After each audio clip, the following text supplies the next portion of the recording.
স্বপ্নের এই দুনিয়া ছেড়ে একদিন আমাদের সবার চলে যেতে হবে। কেউ রক্ষা করতে পারবে না মৃত্যুর হাত থেকে। আল্লাহ তাআলা আমাদেরকে জীবন দিয়েছেন এবং তিনি আমাদেরকে অবশ্যই মৃত্যু দান করবেন।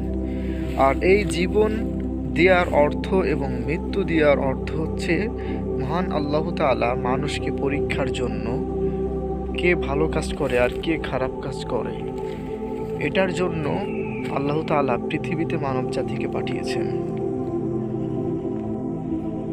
এই মানব জাতির মধ্যে যারা আল্লাহর আনুগত্য করছে, আল্লাহর আনুগত্য মেনে নিছে, তারাই পৃথিবীতে সফল, আখেরাতে সফল।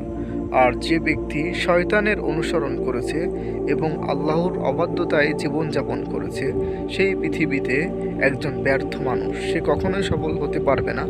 সারা দুনিয়ার সকল সম্পদ যদি কালেক্ট করে ফেলে